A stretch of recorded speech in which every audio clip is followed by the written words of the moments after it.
y'all doing tonight? My name is Bigbobbedboi, and welcome to my class choosing guide / class overview guide for the Burning Crusade Classic.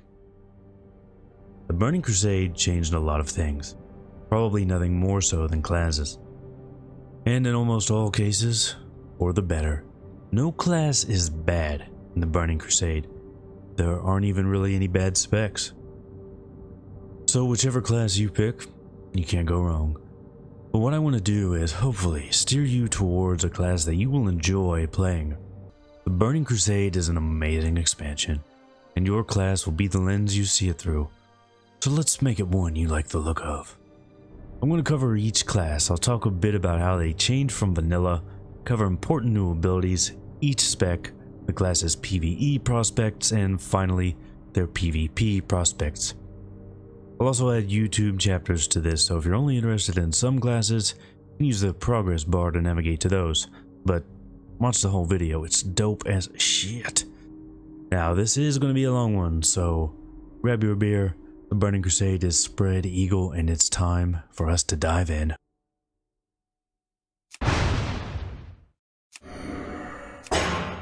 Warrior. War is phenomenal in TBC.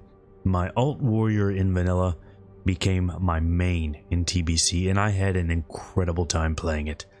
However, things do change a lot from classic to classic TBC. The days of mad warrior stacking are gone. That shit is done. The demand for warriors ends up in a more reasonable level compared to the insanity in classic. But I think warrior is even more fun to play in TBC. Partly because warriors get Wind Fury and Blessing of Freedom now.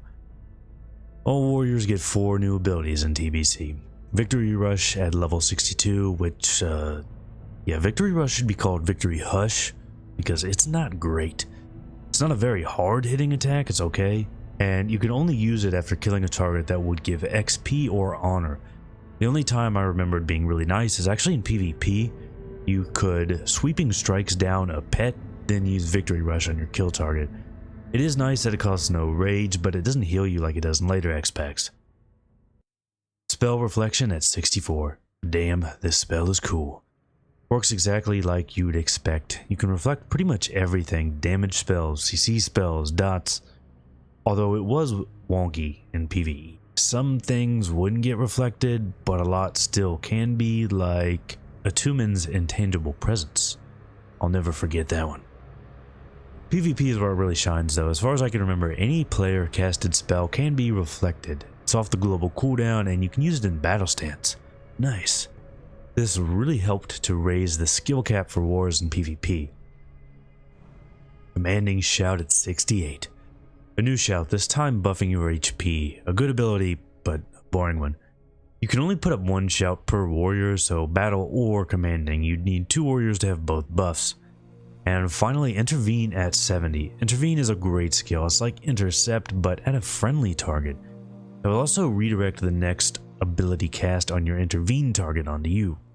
Tons of uses for this in PvP. To pillar, eat a kidney, or use it offensively. I did that a lot into melee comps. I'd intervene to my melee partner who was already on the kill target if I couldn't intercept. Or even in PvE, you can do cool stuff like eat a tank buster for another tank. Let's move on to the individual specs. Prot is really good. Shield Slam got a nice buff, and now with the new skill Devastate, the spec is a lot more active and, in my opinion, enjoyable to play. It's also nice to just be Prot instead of Fury Prot for tanking. Paladin and Druid tanking was vastly improved, but that did not displace warriors. You can clear content without a warrior tank, but you probably won't want to. Warrior still has really strong defensives and solid threat. If you want to tank, War is still a great choice. And we'll have the 2.4.3 style balance, so Devastate won't be that weird version from launch. Fury. So Fury is in a weird place in TBC. It's got a pretty fun rotation with the new skill Rampage stacking up AP buffs. And by the end of TBC, can do some really high DPS.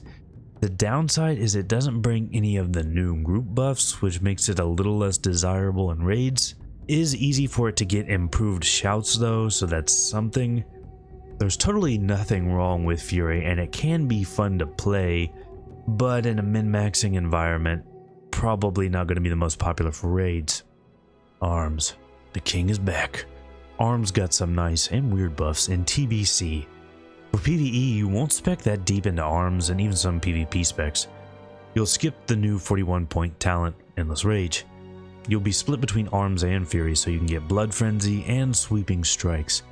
Yeah, for some reason, Death Wish and Sweeping Strikes swapped places. Blizz does weird shit sometimes.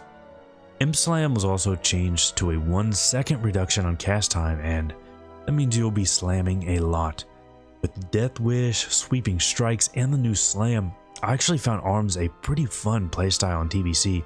Arms even gets the Blood Frenzy talent, causing your rend and deep wounds to increase the physical damage the target takes by 4%. This is a very solid group buff, and the reason you're likely going to see an Arms Warrior in every 25 man. Although that was a thing in original TBC, that didn't really gain popularity until later in the expansion. Overall, the PvE outlook for Warrior is great. Warrior tanking is still top tier, and at least one Arms Warrior is desirable in raids. And while Fury doesn't bring any notable raid buffs, it is still a very solid spec. How about PvP? Remember getting Frost Nova'd? Then you just stand there and die with your cold shrunken dong in your hand because you can't do anything? Well, in TBC, yeah, that still happens. Shit! But it's not quite as bad. You can spell reflect now, which a mage will just throw out a rank 1 fire blast or something to eat it. So you buy yourself a global there before you get cold donged. But actually the situation does get a little better thanks to second wind when you're arms. This will let you get a little bit, emphasis on little, of your health back while you're rooted. And more importantly, it will ensure you actually have some rage if you do get into melee range. Even still, war is nice in PvP. Really nice. Although you are pretty much relegated to arms for PvP, there were some niche fury and some pro comps, but they weren't really fun to play as or against. So what makes arms so good in PvP? I'm glad you asked. Mace spec. Mace spec for arms is insane in PvP and only made more insane by Stun Herald. Start stockpiling that copper and iron because you are going to level blacksmithing if you're a warrior. Warrior brings a lot to an arena team. Mortal Strike, this is not unique to Warrior. An AoE Fear, a root with talents, most importantly just crazy damage. It's not bad enough that Mace spec stuns, but it also grants 7 rage and opens up an easy kill window. A warrior can do a lot of damage with slam in PvP, but it's really hard to get off since people are moving around and you have to cast it. But if you're mace stunned, slam and you are fucked. I'd recommend warrior for people that enjoy sword and board tanking with strong defenses, or people that like big, fat shafted weapons that require 2 hands to hold properly.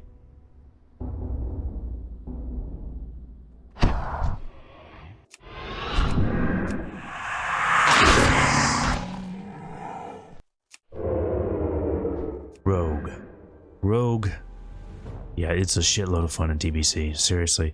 I'd rather be playing Rogue than get my nuts tickled. It's just that good. Now, in my opinion, Rogue didn't really change much from vanilla to TBC. It still feels very familiar, but it evolved. And it evolved in a good way. It's like Charmander all the way to Mega Charizard, not Crab Brawler into Crabominal. Ugh, why is it so gross? It's shaped like an egg. Why does it have 2 teeth, high eyes, and purple tits? Rogue got some amazing new abilities in TBC. In Venom it's 62, kind of a cool new combo point spender based on Deadly Poison. Deadly Throw at 64, because Rogue also needed a ranged slow. It's mostly a PvP thing, not a game changer but nice to have. It wasn't until Wrath that it could interrupt spellcasting. Cloak of Shadows at 66, Kloss. Kloss is ridiculous. I can't believe this ever went live. But it makes playing Rogue so much fun, and not just in PvP. You can use this to avoid mechanics in PvE as well. But yeah, it's unbelievably good in PvP. You can use it defensively to remove non-bleed dots before a vanish, You can use it offensively to get a kill, like popping it after a kidney shot ends, so a priest that just spamming fear, it's going to hit you and resist. There are an infinite amount of situations where Kloss is amazing. And Shiv at 70. Shiv is very nice and helps reduce the RNG in poisons. So many times in Classic I'd be PvPing and crippling poison, would decide its benefits suck and go on strike, thus not proccing, then you just get kited. Having Shiv means we don't have to deal with that shit anymore. Now the specs. Combat is great and generally is your go-to PvE spec. It comes with some cool new talents like combat potency and surprise attacks. If you ever get glaives, you're going to have a really good time as combat. It's also way better than that stupid shit they call outlaw. It should always be combat. Sub is also just fun as hell. Rogue decided to copy Hunter's lightning reflexes and get sinister calling. If you're going to copy someone, copy the best, right? Which is a very nice talent, but then they just go batshit insane and get cheat death. It's ludicrously powerful in both PvE and PvE, while also getting Shadow Step, which it's a lot of fun and it is super useful, but you didn't see it terribly often back in the day. Mage spec Hemo was the meta, at least on my battle group. You can't get Shadow Step and Mage spec. Maybe the meta will change, I don't know. But Mage spec was fun as shit. That just leaves Ass, which is kind of a wild card. It's your dagger spec. And you do get a new dagger only ability, Mutilate. Which led to people calling ass rogues mutt rogues. Both sound like shit, but whatever. The spec though, it's pretty good. You can PvP or PvP as ass if you've got the daggers. So how are the PvE prospects for Rogue? Well, it's shit. Complete shit. Just give up. Go home. You cannot play Rogue in PvE. At least that's what some YouTubers would lead you to believe. For some reason. I'm not going to name names, although I really want to because I'm a petty bastard. But really that's not the case. Rogues are good in TBC. Really good even. There are only a few things holding them back, and I think they're blown, or I think they're exaggerated. Most other specs have some kind of buff or utility. Rogue really doesn't, but unless you're stacking rogues, you're not really missing out on any group buffs.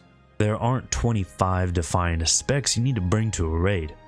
Rogues bring decent enough damage early on, and eventually have really great DPS by Sunwell. Especially if you get glaives, but you're probably going to have to send nudes to your GM for that, although it's worth it. While a lot of classes can do it, rogues also have good interrupts, and interrupts are pretty important through TBC. The main issue I see rogues facing in PvE is the same one Fury Warriors have now. They're good, but there are a shitload of them, so the spots are kind of limited. But unless you're trying to do super greasy, try-hard, world-first shit, you're probably fine. Now, the PvP prospects. Come on. Yep, Rogue is great in PvP, in pretty much every expansion, and TBC is no different. TBC PvP on Rogue is incredibly fun, and you will feel like you have all the tools you need for every situation. Kloss, Banish, Sprint, Blind, Gouge, CS, KS, Shadow Step. I mean, it's amazing. You even have a lot of options for specs. You can go deep in ass, you can go Shadow Step, you can go AR prep, tons of options. I'll definitely have to level my Rogue alt, at least for some PvP. But just to temper things, I'll throw out a few negatives. The reason you see so many Rogues high up in ladders isn't just because Rogue is so good. Part of the reason for that is it's really fun to play and has a very high skill cap. That leads a lot of people to want to play it for PvP. You're going to see so many Rogues that double Rogues 2s won't even be that uncommon. Double Rogue means the diminishing returns will give me the shits, but an Ass Rogue, Sub Rogue, and Dom Rogue combo is a lot of fun to play. Although Ass might not be great in PvP. So I remember playing Ass in PvP for a while and I really enjoyed it. But by the later part of TBC, people were not really loving it anymore. Renataki's energy boost was a big part of the burst for Ass, and it got nerfed, and I think it was 2.4, 2.4.2, somewhere around there. to only restore 20 energy. Since you can't use Thistle Tea in Arena, that was actually kind of a big deal, but people always complain about not having the right gear for Arena. People also said if you didn't have the Ash Tongue trinket, you couldn't ass in Arena, so whatever. People are going to complain. I would recommend Rogue for people that enjoyed it in Classic. To me, it's an excellent evolution of that class in all aspects.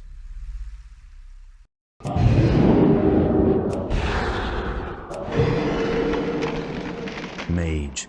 Mage gets a lot of really cool new things in TBC. It's very similar to Rogue in that it was a great evolution of the class.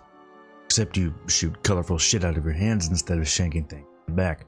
If you like Mage in Classic, you will love it in TBC. Everything that's there got better. Let's look at all the new amazing shit. Molten Armor at 62.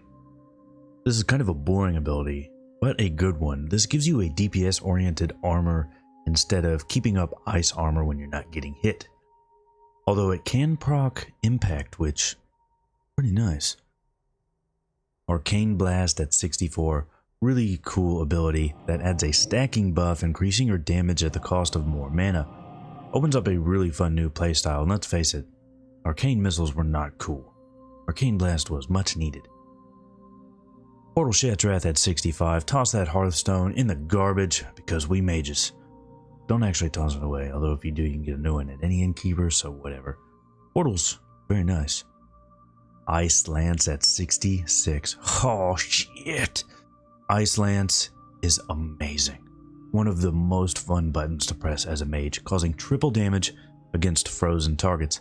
This is what brought about real shatter combos, none of that cone of cold up close shit. This is an amazing ability. Invisibility at 68, another really cool mage ability. Like the name suggests, it makes you invisible. You can use this as a threat drop in PvE or as a way to skip mobs. And PvP, you can use it to go unseen, so your rogue can get a sap off. A lot of really fun uses for it. And Spell Steal at 70. Jesus Christ, mages, enough. This ability is also just really damn nice. You know how annoying it is when a shaman or priest purges your buffs? Well, mages are now just going to steal them from you. Wings, gone. Bop, gone. Pain Sup, gone. Detect and Viz, gone. Wait, you can keep that. Actually, as amazing as it is, you can't choose what buff you want to steal. So you can spend a few globals trying to steal those wings from a paladin. It also costs a shitload of mana, so you can go quick if you're not careful. It's also really fun in PvE. There are interesting buffs that you can steal. The most fun one for me was actually in Wrath. There were some Imagestons and on Kahet that had a huge frost damage buff you could steal called Icy Winds. But there are cool ones in TBC too. Now, being mages, they obviously get another ability, the most important ability, Hunter Jesus be praised, Ritual of Refreshment. No longer do you have to ask the asshole mage in your group for water only to be told they have no bag space. They will now say they don't have any arcane powder to use Ritual of Refreshment. Seriously, I used to keep some arcane powder on my priest so I didn't have to hear that shit. If you don't know what Ritual of Refreshment is, it's commonly referred to as a mage table. Instead of individually making and handing out food or water with 2 other players and 2 arcane powder, a mage can make a table that other players just click to get their mage bread, which is also soaked in rum or something because it gives back mana and health. Nice. Alright, let's talk about mage specs now. Fire is, well, it's what you would expect really. A mostly fun, high damage spec that you usually only play in PvE. The 41 point talent is even a really fun skill, Dragon's Breath, a frontal cone with a disorient effect. Not bad at all. Arcane changes a lot, and it's actually really cool in TBC. It competes well with Fire as a PvE DPS spec and at times can surpass it, especially if you have that 2-piece tier 5. It's a bit more of an involved playstyle than Fire, as you really gotta watch that mana. Arcane Blast and its stacking effect make Arcane a really unique playstyle for a caster in TBC. Arcane's new 41 point talent is Slow, which, I won't lie, it's weird. It's really nice and would shine in PvP, but you probably aren't going to PvP as Arcane that much. It's not very easy to hard cast Arcane Blasts, and it was Wrath that brought in A-Bar. It's not terrible in dungeons where a lot more mobs are susceptible to it though. Frost. Okay, Frost is also what you would expect, but damn is it fun. Lots of slows and roots. Honestly, it's a bit insane. How many slows do you need? Seriously. But with Ice Lance and the new 41-point talent Water Elemental, shatter combos are incredibly fun and easier to pull off with the Water Ellie's ranged Frost Nova. Frost is mostly relegated to PvP, although there are some niche ways to play it in PvE. The PvE prospects for Mage are excellent. Everyone is going to want you for dungeon. It's a little different for raids though. One Mage can bring all the buffs and utility. Your best ability, Conjure Water, is now a table, so you don't need 10 plus mages to properly distribute water. But mage damage is still pretty good, and having 2 mages in a raid is not a detriment. PvP prospects. Seriously, Mage is great in PvP and TBC. Although, personally, I wouldn't describe it as fun. To me, it's more satisfying, not fun. Kind of like pulling off a long combo string in a fighting game. It's all about setup and payoff. Setting up that poor warrior for massive cold dong shatter combos, it's just satisfying. And then doing it a second time with your Water Ellie's ranged Frost Nova, even more satisfying. Mage can fit into quite a few comps in all 3 brackets, and the skill cap is also very high if you're into that.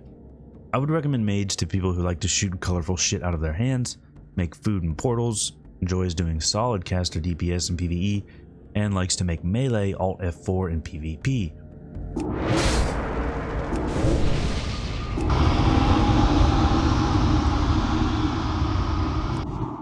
Lock. I'm just kidding. You don't want to play Warlock, especially no Warlock. Gross. Alright, fine. We'll cover it. So I don't have a lot of positive memories of Warlock and TBC. You were overpowered as shit in PvP, especially around Season 2 and Season 3. It was fucked. But they are a very strong class in TBC and literally everything. You're going to see them do insane single target DPS in PvE. You're going to see them do insane AoE DPS in PvE. And you're going to see them all over the arena ladders. Yeah, ladders, as in all brackets. They're also probably the most homoerotic class in the game, so make of that what you will. For new skills, they get Fell Armor at 62. Similar to Mage's Molten Armor, this is your new DPS armor, but also grants 20% bonus healing on yourself. The overpowered shit starts early. Incinerate at 64. This is a really cool new spell with an awesome animation, one of my favorite in TBC. Now you won't necessarily use this that often, but you can build a spec around Incinerate instead of Shadow Bolt if that's your thing. Soul Shatter at 66, a simple, really easy to use threat drop, and you will need it. You will do an insane amount of damage as a lock. Ritual of Souls at 68. Mages get a table, locks get a well, although it doesn't really look like a well. It works pretty much the same as Ritual of Refreshment, but for health stones. Get 2 people to help you set it up, and people can click it for a stone instead of having to be traded them individually. Nice. Finally at 70, Seed of Corruption. Jesus Christ, this just does outrageous AoE damage. You'll probably be doing more AoE damage than mages now. And the specs. Affliction, still really nice. Gets a cool new dot for its 41-point talent, Unstable Affliction. It's not your big balls DPS spec, but you'll probably want 1 Affliction lock in the raid for Malediction, which increases the damage of your Curse of Elements, which actually that got changed. It now increases the damage for more elements. Wait, is Arcane an element? I don't think Arcane's an element. And Shadow Embrace, reducing a mob's physical damage by 5%. Nice. Affliction also has its place in PvP. Deep Affliction isn't the most popular spec, but you will see UA locks in PvP, and in the right comp, they are a bitch. Destro. Yeah, Destro is the fire mage of Warlock. It's your big balls PvE damage spec. That's what it does. Damage. And a lot of it. But it's tempered by the fact that it can be really boring. 99% of the time you're just pressing Shadow Bolt and that's it. But honestly, there are times you might want to do just that. I mean, it's actually a good thing if you're, say, a raid leader or the guy in charge of swapping shamans through different groups. You won't be dropping your DPS while trying to deal with all that outside shit. It can be fun in BGs, but if you see Destro in Arena, kill it. It does get a really fun new 41-point talent with Shadow Fury, a placeable AoE stun because Warlocks were just really struggling guys and they needed a stun too. Demonology. It's in a weird place. A lot of people will use it for leveling, and you get an amazing new pet with your 41 point talent, the Felguard. This pet is ridiculous. Just look at all the shit it gets. It's just a little warrior. Can you imagine how badly people would have complained if as a hunter I could summon a little warlock, who then summons a littler warrior? Demonology is not bad in PvP or PvE. It really isn't. It just doesn't quite excel at either like Destro does in PvE. For PvP specs, you're not going too deep into any tree. The most popular one is going to be SL, which does go as far as the 31 point talent Soul Link. And there is some talk that we're all dumb. Demonology is actually really great for PvE, but I think that remains to be proven. What's the outlook for Warlock in PvE? It's good. Real good. People will want you for dungeons. People will want you for raids. Warlock might end up being the most or second most stacked class in raids. You'll want one Affliction Lock for those debuffs, then as many Destros as you can jam in there for their DPS. You're not going to have trouble getting groups. And PvP, shit, come on. It's also amazing for PvP. You can go UA if you want. That's fun with like Shadow Priest for rock comps if you really want to piss people off. But most locks will go SL, which is just unacceptable. You have good CC, good damage, and incredible survivability. How do you even kill an SL lock? 13 years later, I still don't know. Can't kill the pet, they just fell domination. Try to kill them and they have SL, Fell Armor, Life Drain, Demonic Resilience, Demonic Embrace, and a goddamn Hellstone. It's fucked! Anyway, I'd recommend Lock for people that have people that enjoy easy PvE caster rotation and being OP in all aspects of PvP. Also, people that want to have an easy time finding groups as a DPS.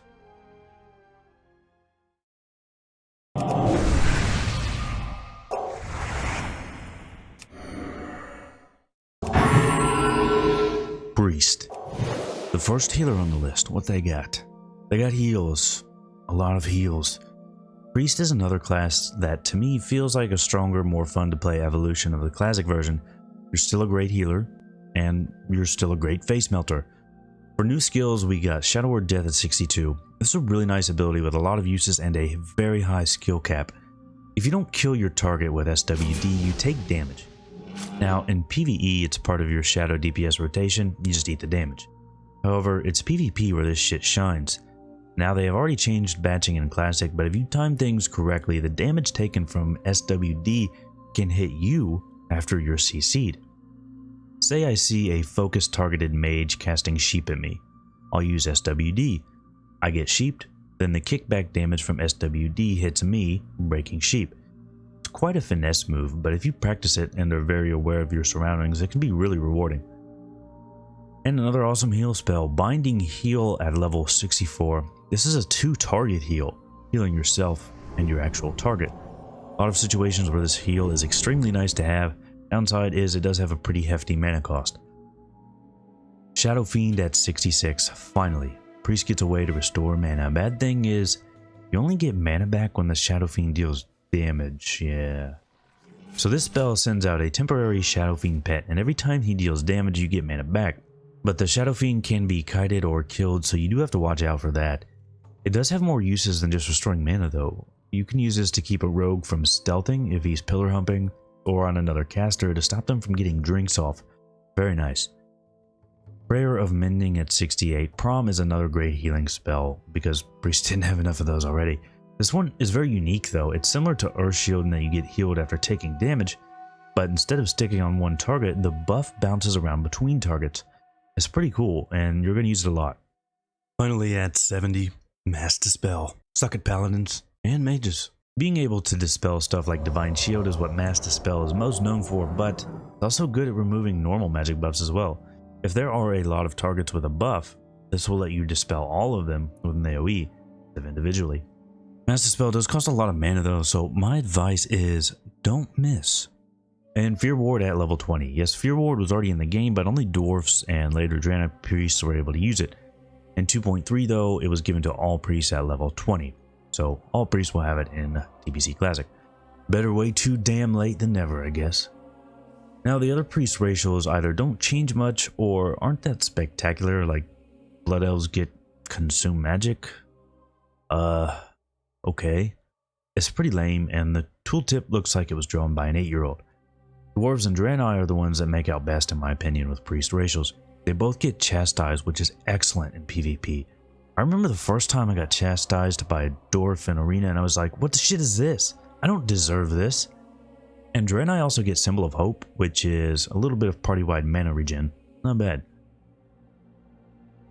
And the specs, so Holy just becomes an even better healer and is the go-to healing spec for dungeons and raids. You get a new 41 point talent with Circle of Healing, an instant AoE heal, which props up Priest's previous healing weak spot, raid healing. And you've still got Lulwell, which, alright, is still just Lulwell. Overall, a really good healing spec that's fun to play because of all the different healing tools at your disposal. Disc. Oh yeah, here we go. Disc is great. In PvE, you'll probably want one in your raid for improved Divine Spirit.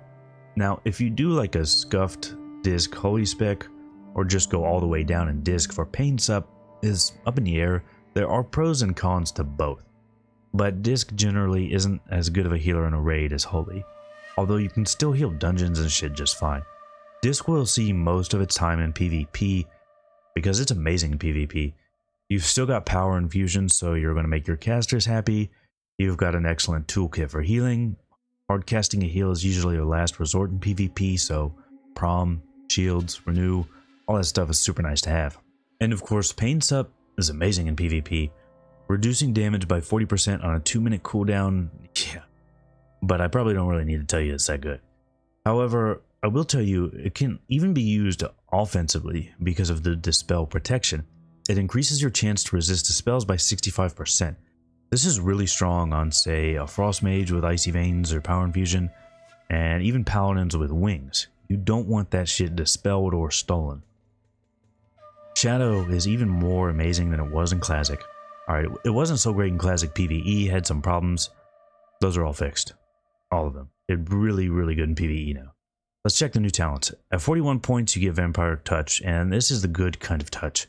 Not only is it another nice damage dot in your rotation, causes all shadow damage to refund 5% of the damage as mana to your entire party. Yeah, that's amazing. Shadow Priests will be brought to raids for this alone. That's very good, but if that wasn't enough, Misery, causing the target to take 5% more spell damage.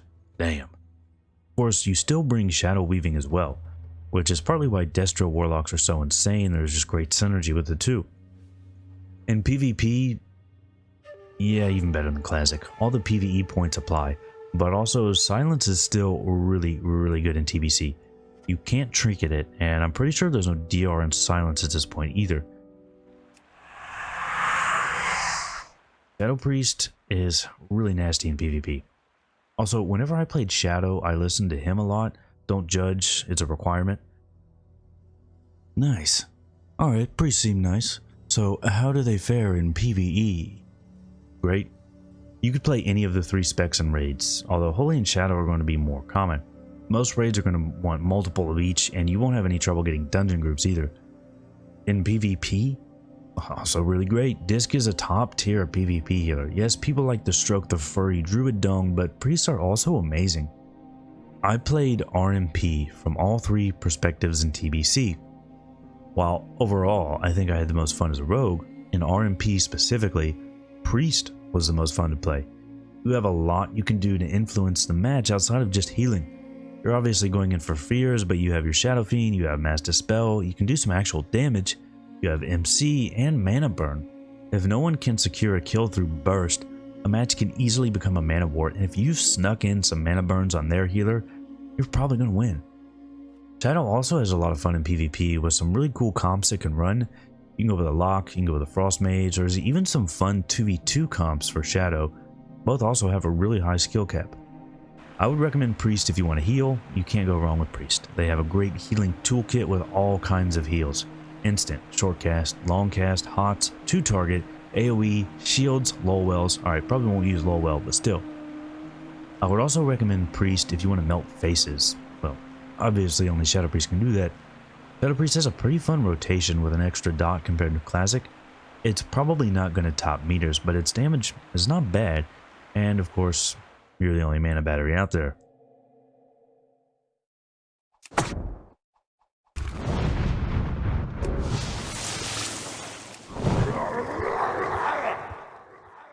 Shaman.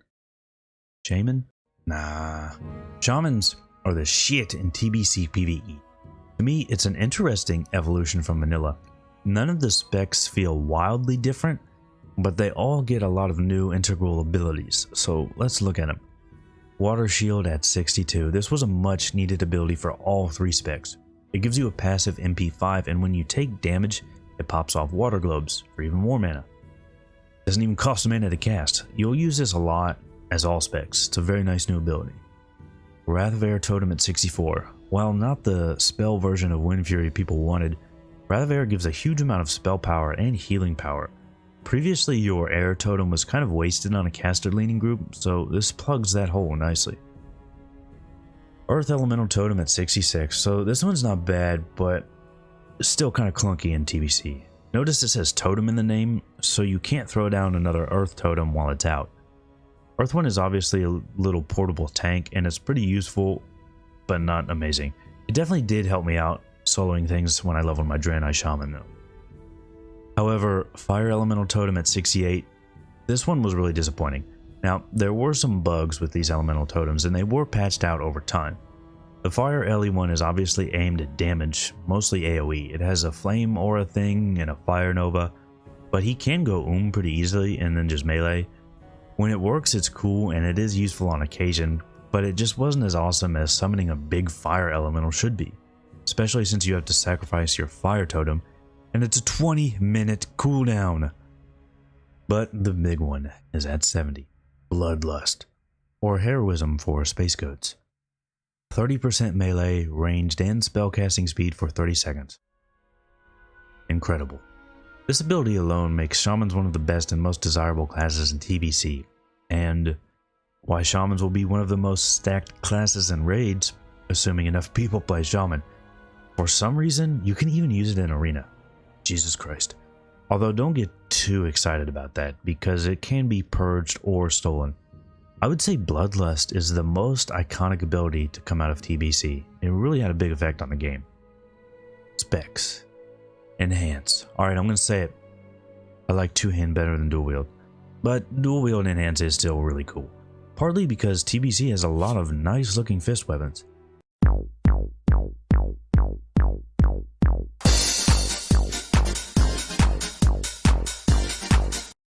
Enhance is still bursty, but not quite as bursty since we're spreading that melee damage over 2 faster weapons than before. And you get some really nice new things for Enhance other than dual wield, like Unleashed Rage. Your crits giving your party a 10% bonus to melee AP is huge. This, on top of Wind Fury, Strength Earth Totem, means an Enhanced Shaman in the melee group is still highly sought after. It does suck it only buffs melee AP though because Hunters, but it does at least buff Hunter pets. Now in Classic they did change a lot of melee only buffs to also affect range. They haven't said if they'll do that in TBC Classic as well, but it is a possibility. If that's the case, Enhance is going to be even better because we will see a lot of Hunters.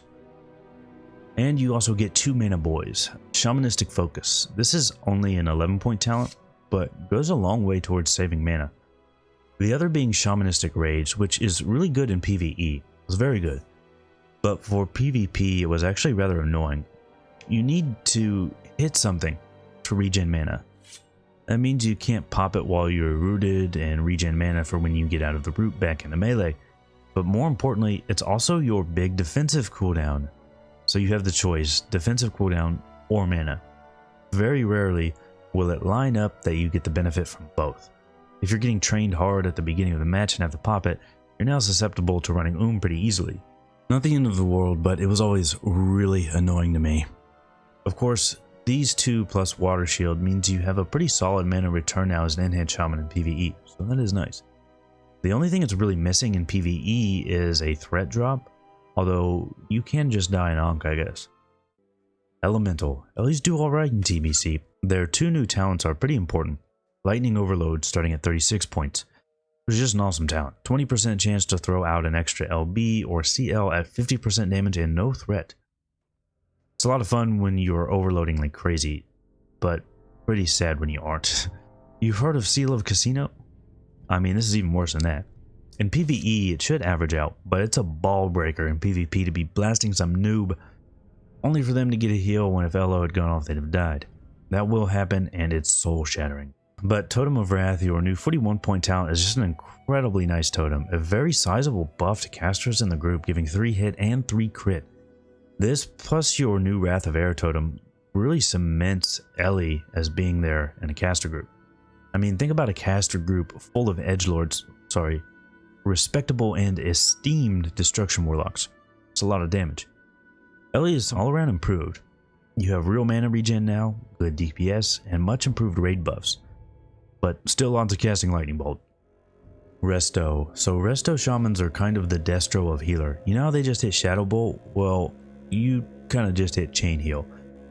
Chain Heal is just an incredibly good healing spell for shaman and makes them arguably the best raid healers in the game. You do get some other nice new things though, like your new 36-point talent, improved Chain Heal. Nice, yeah? Oh, and Earth Shield. So Earth Shield is really good. It's similar to Prom in that it procs a heal when hit, but it doesn't bounce, and also gives a chance to ignore spell pushback. This is always good to have on someone that's taking damage. But that pushback always makes Locks and Mages happy when they have to tank for like Mulgar. Overall, Resto makes out pretty good. Shaman PvE prospects are amazing. Probably the best off in TBC. Bloodlust, Heroism, it's just so insane, and there's no sated debuff. So it'll be very common to stack 5 or so shamans and rotate Bloodlust into the hunter group, maybe the lock group, but not only that, all 3 specs are desirable. If you want to have literally zero trouble finding groups, Shaman. PvP prospects are a little strange. So you would think with Bloodlust, shamans would be just outrageous in arena.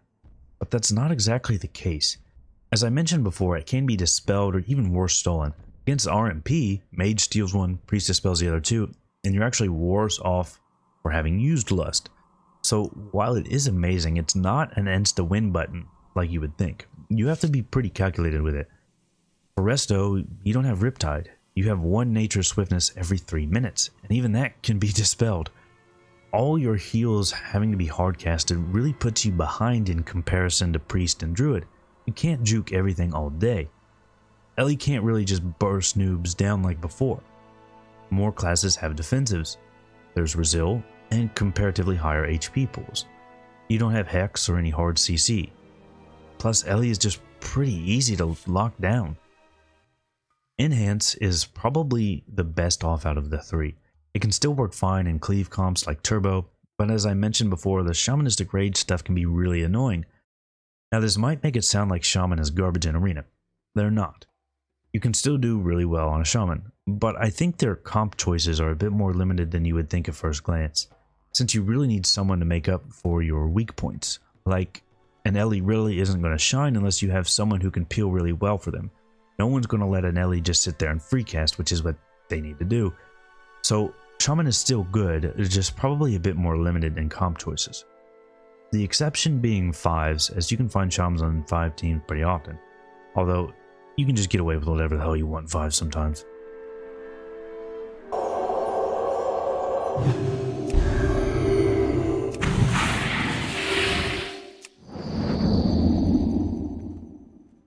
Paladin.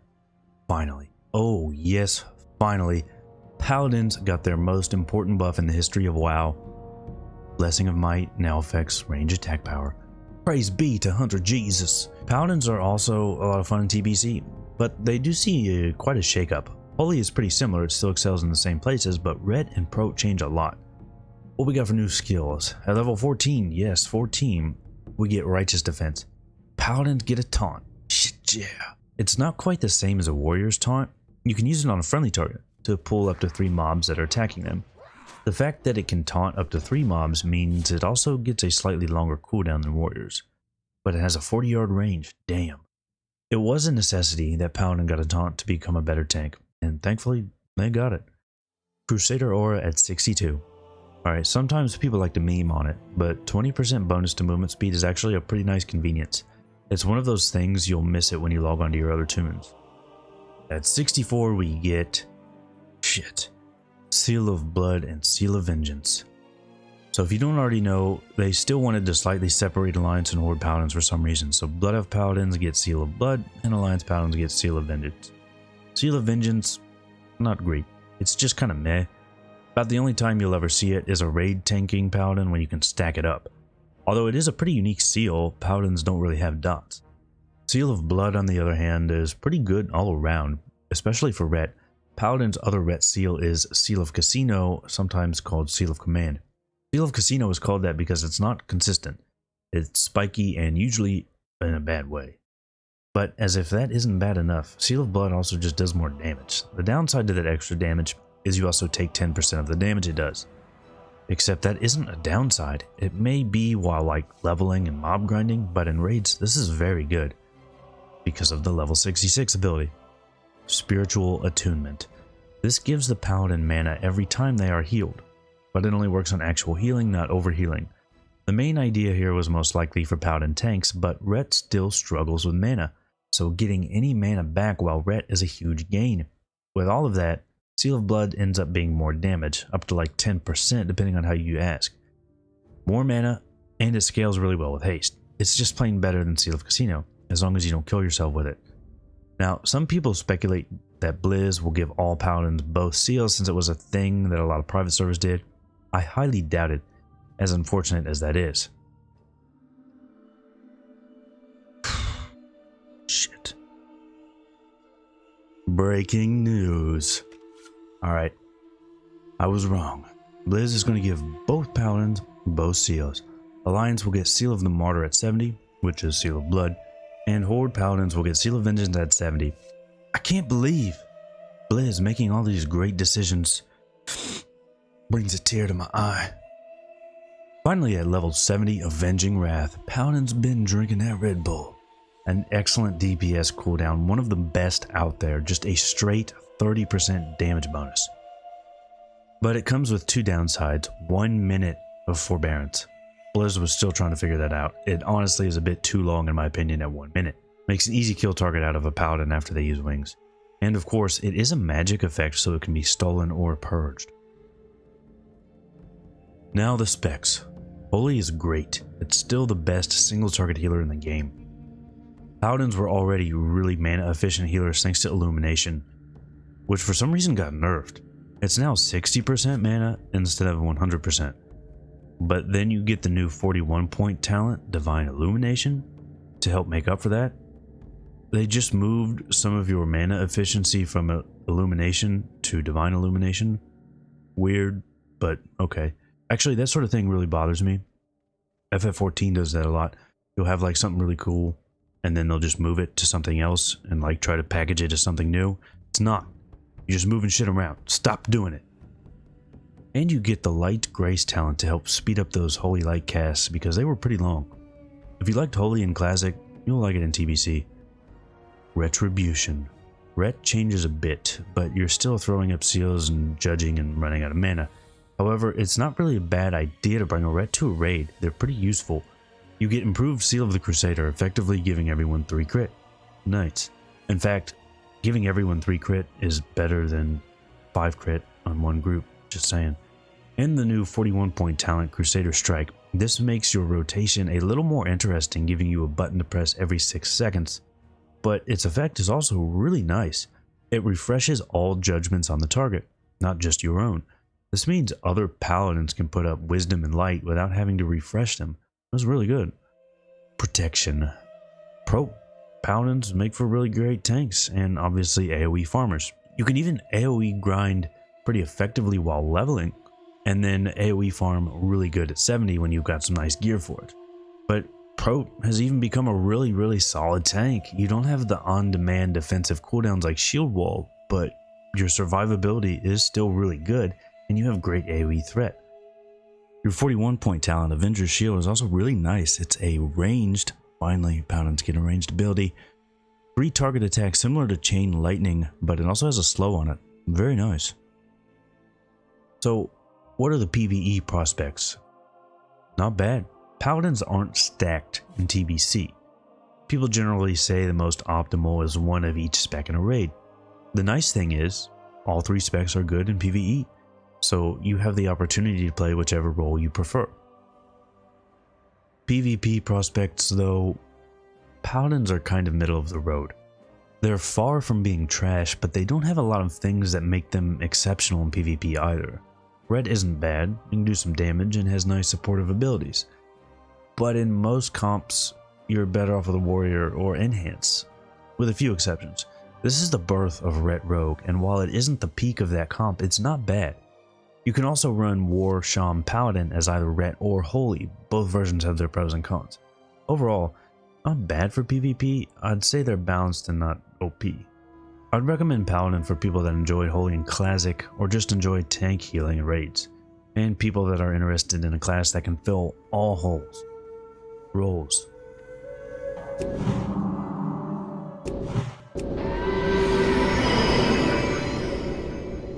Druid.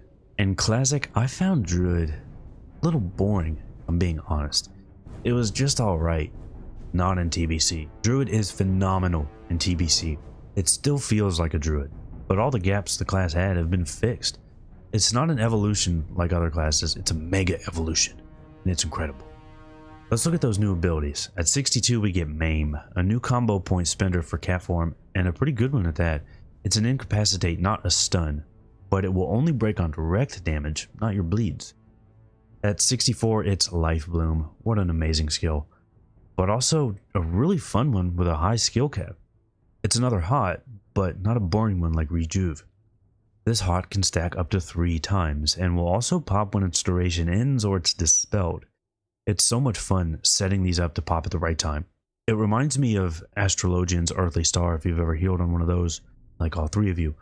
For 66 it's another feral skill, but a bear one. Lacerate, a stacking dot that causes a high amount of threat. Solid skill all around. Now this is where things go off the rails and Druid gets amazing. Flight form at 68. Not only do Druids get to fly 2 levels earlier than everyone else, it's better than flying mounts in literally every way. It's instant, cheap, and you can herb while shapeshifted. That is insane.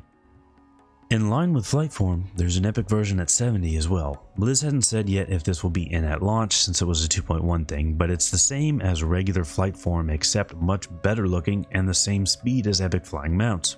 In order to get it though, you get to do a pretty fun quest chain that even involves summoning Anzu, because people really needed another reason to grovel before Druids in TBC. Because of epic flight form, you're going to see a shitload of herbalist Druids flying around. I might be one of them. Also at 70, oh, Jesus Christ, Cyclone. You will have nightmares about this ability. Even if you don't ever step into arena, all of your friends will talk about this shit and you'll just have sympathy nightmares. It has a few uses in PvE, but it is outrageous in PvP. This makes Druid the only healer with a hard CC. Something like Sheep is tempered by the fact that it will break on damage, and it even has a downside of healing the target. Cyclone has none of those downsides. In fact, it only has upsides.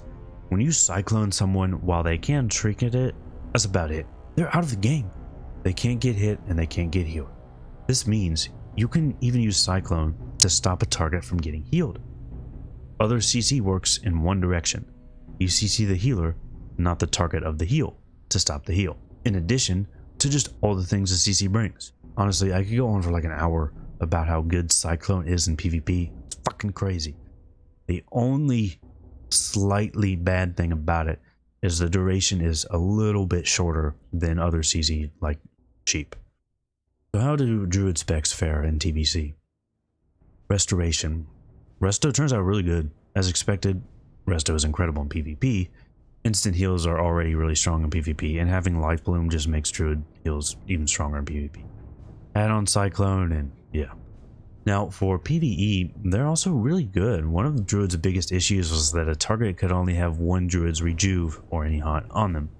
That restriction was removed in TBC, so multiple Druids aren't so heavily punished. And you get a great new 41 point talent, Tree of Life. Not only does it reduce the mana cost of your heals by 20%, it also gives everyone in your party plus healing equal to 25% of your spirit. Be careful though, it does reduce your movement speed, so you might get caught off guard in a fire or some shit. Balance. Alright, balance got memed on hard in Classic. I feel sorry for you guys. And it's better, but not amazing. It is a lot of fun to play though. One of my best bros in TBC, shout out to Anderson on Silver Moon and later Arathor. He played balanced the entire expansion, PvP and PvE. You can pull off some pretty nice bursts in PvP. And in PvE, a lot of balance's problems, like always being were addressed. You got Dream State. But there's just nothing that really makes Boomkin excel compared to other casters. Except for a few nice buffs in PvE, like Insect Swarm, which is a balanced talent in TBC. Putting a 2% miss on a raid boss is really nice. Now, Resto can kind of spec for that, but it's a little annoying to put up while healing and screws over your talents somewhat. Add on the fact that Boomkin still brings the plus 5% spell crit buff, and bringing a Moonkin to a raid is not a bad idea. Plus, your new 41-point talent Force of Nature summons a bunch of trees. That's just cool as shit. And lastly, Feral. Cat DPS is much improved in TBC. It doesn't feel like a rogue ripoff. You're still using energy and combo points, but with a heavy focus on bleeds. The skill cap is also incredibly high for PvE rotation. Power shifting and snapshotting are going to be your life. And a new 41-point talent Mangle that rightfully increases your bleed damage. It's also not bad in PvP. I'm really interested to see where people can push Kitty Cleave in TBC. Bear tanks are also improved. They're just great tanks in TBC and can cause some really massive threat, especially with that new Lacerate in the bear version of Mangle. If you like seeing incredibly high armor numbers, then Druid is going to be the tank for you. Druids can actually reach the armor cap in TBC, so that's a thing. In raids, you'll very often see people bring Feral spec as kind of like an off tank, so you can tank when the fight requires 3 tanks, and DPS when it's a 2-tank fight. Feral Druids and Cat are going to do a lot more damage than a Pro Warrior trying to DPS. So how do Druids end up with their PvE prospects? It's fairly good. Balance is probably the worst off, but again, even it's not that bad, as it brings some nice caster buffs and the mischance while being really fun to play. People are going to want a Tree Druid for the plus healing, and of course all specs still have Innervate and B-Res. For Feral, well, tanks are always in demand. Not going to have too much trouble finding groups as a Druid. And the PvP prospects, come on man. Resto Druid is probably the most in-demand class for 3s and is the most in-demand class for 2s. Not only is Resto Druid just incredible in PvP, it has a ton of comps it can work in, compared to some other classes that are very limited in their comps. This is actually really nice if you're playing a Resto Druid for PvP, because you have the freedom to choose the comp or the playstyle you like.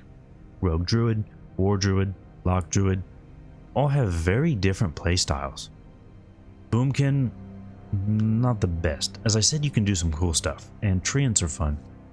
Plus you do still have Cyclone, but Feral, not bad, but it's one of the harder specs to play effectively. You really expose yourself when you shift out to Cyclone, but it can be pretty good in PvP. I'd recommend Druid to people who enjoy all the roles, like the idea of being a sometimes tank, sometimes DPS in raids, and like hot healing. Also, people who enjoy being the most sought after healer in Arena.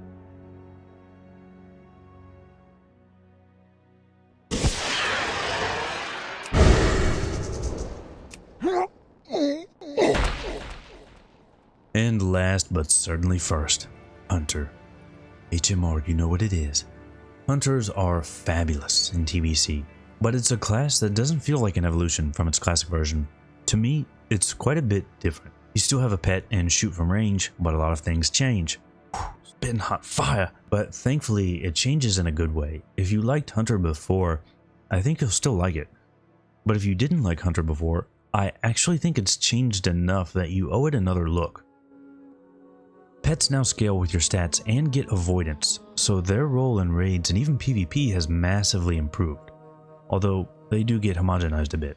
And my sweet dope Araga gets turned into a normal shit cat. The funeral is scheduled for one day after pre-patch. RSVP when you can. We get more ranged weapons than just crossbows at max level, so that's really nice as well. Traps work differently. You can now use all your traps in combat, so you don't have to FD to drop them anymore. That's amazing for PvE, but the downside is they are inactive for 2 seconds. So once you put a trap down, it takes 2 seconds before it will do anything, even if a mob is standing right on top of it. Not a big deal for PvE, but this does have some downsides in PvP. You're going to see a lot of people dancing around traps. And the dead zone is gone. If you played Hunter in Vanilla or Classic, you know the pain that is the dead zone. If you don't know what that is, basically your melee range is 5 yards, but your shooting has a minimum range of 8 yards. So if you're 6 or 7 yards from your target, you can't do shit but cold dong like a warrior. This was removed, and now the minimum range for shooting is 6 yards, so you smoothly move between meleeing and your ranged auto shot. So let's look at them new skills. Steady shot at 62. This is the big one. It completely changes your rotation. Aim shot is done in PvE. We are still weaving in between our auto shots, but now it's steady shot. Steady shot also scales incredibly well, so 100 DPS stays high the entire X-Pack. Aspect of the Viper at 64. Alright, this ability is just insane. Hunters now have incredible sustain, and you'll never have to drink again, unless it's alcoholic of course. This gives hunters mana regen based on the current amount of mana they have. It's not as severe as arcane mages, but hunters get to play a little mana management game too. Because as good as Viper is, you want to stay in aspect of the Hawk as long as you can for the ranged attack power. Kill Command at 66. This is way better than the retail version of Kill Command. Gross. White tie focus regen to your pet for survival is just... In TBC, Kill Command is off the global cooldown, but only usable after you score a crit. Not the biggest contributor to your damage, but it is a cool ability for sure. Snake Trap at 68. This bad boy can fit so many snakes on a plane, jokes in it. Snake Trap is just cool. You get a bunch of snakes to attack someone like a damn snake charmer. The downside is it's more of a flavorful ability than a useful one. The snakes will put up various poisons on a target like crippling, deadly, but most importantly, mind-numbing. Being able to slow casting speed for a hunter is a new thing and quite cool. And there are some fun but niche uses, like the fact that summoning so many little mobs can really mess up your UI if you have nameplates on. All the different poisons are also good cleanse protection if you're trying to Viper Sting someone down. Of course, at 70 we get Misdirection. In TBC, it only works for 3 abilities, not a duration. If you're unfamiliar with it, basically for those 3 shots, any threat a hunter causes is redirected to a target of their choosing. This is a great way to pull mobs to a tank, and threat is still an issue in TBC, so even using this mid-fight to throw a little extra threat on a tank is a great idea. Super useful in PvE. And the specs. Beast Mastery. BM gets some really nice new talents. Serpent Swiftness gives you a 20% ranged attack speed increase and increases your pet's attack speed by 20%. Wow. Ferocious Inspiration is not bad either, a party-wide 3% damage increase, and it will be up a lot. And the new 41-point talent is the Beast Within. Not only a nice DPS cooldown, but it also makes you immune to virtually all CC. Very useful in PvP, but you can even cheese some PvE mechanics with it. Now, those new talents, plus the pet changes, and our new skills like Steady Shot and Kill Command, make BM phenomenal in PvE. It is our go-to PvE DPS spec. Unless they get dicked by group composition, BM hunters can easily be the top DPS for single target. So at this point, you've probably heard that BM hunter is super easy to play because of the one button macro. That's a little misleading. So you can macro your rotation in one button and that will serve you well. But it's not always the best option, and even when it is, you still need to manage your pet. Even though it has avoidance, it's not exactly a beefcake. It can die pretty easy. You also have your mana and aspect of the Viper or aspect of the Hawk to worry about. Plus, there are even ways to squeeze out more DPS using more mana, changing up your rotation a little bit. I'm not saying it's up there with Feral Druid in terms of complexity, but it's not just one button being mindlessly spammed as you might have been led to believe. Overall, this is an incredible improvement for BM compared to Classic. Marksmanship. Marks is in kind of a weird place in TBC. Our new 41 point talent is quite nice, a silencing shot. And with Master Marksman, you'd think Marks will still be top PvE DPS and scale really well, but no, not really. It's a fun spec and it has its uses in PvP, but it just can't compete with the damage put out by BM for PvE. In fact, one of the best new things about Marks is a new 11 point talent called Go for the Throat. This causes your ranged crits, not melee, to restore 50 of your pet's focus. Very nice. This solidifies Marks as the sub-spec for BM hunters. Massively increases your pet's damage. Weird changes for Marks, honestly. Survival. So Serve is actually in a really nice place for TBC. Some dope new talents. Thrill of the Hunt, getting mana back on crits. When you have a high crit rate, this can actually equate into some decent damage.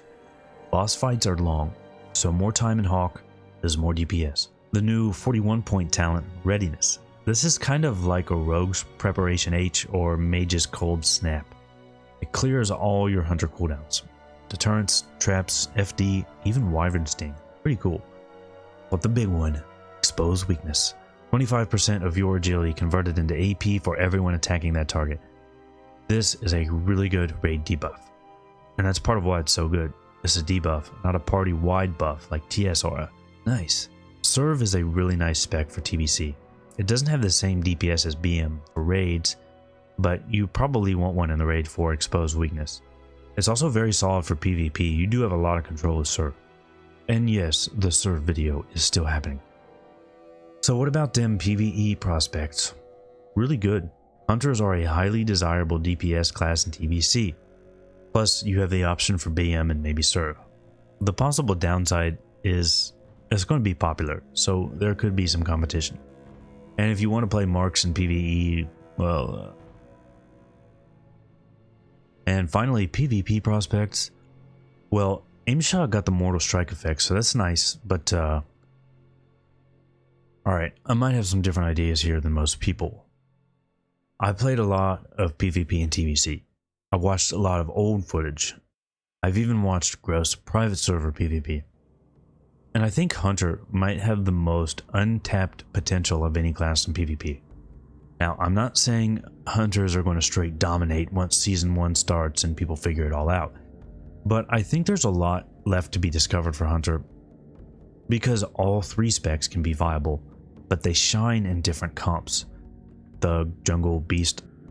There's so many options for comps, and there's so many options for specs.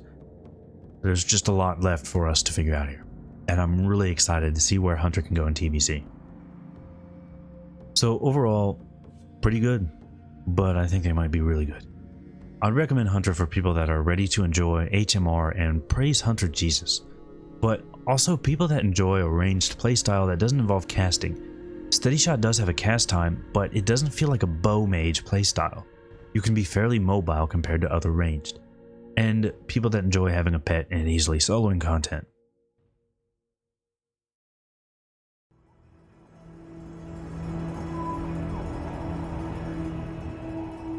Shit.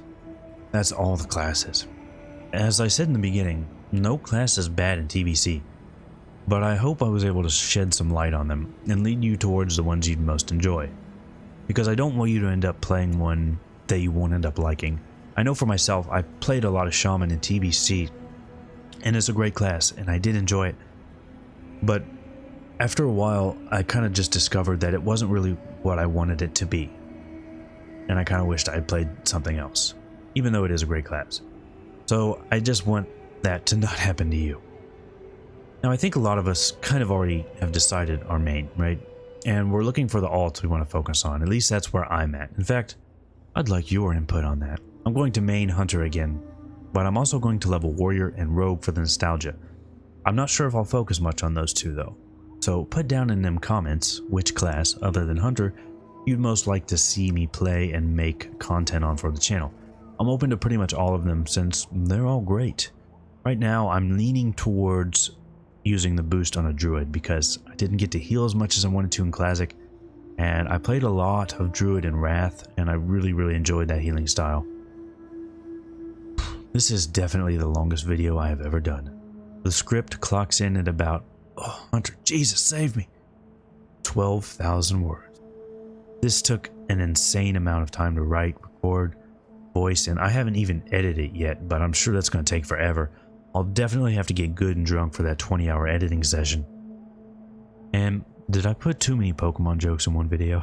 I noticed I did 2, and then I was like, shit, that's not funny. Now I have to keep doing Pokemon jokes until it's funny again. I don't think it worked.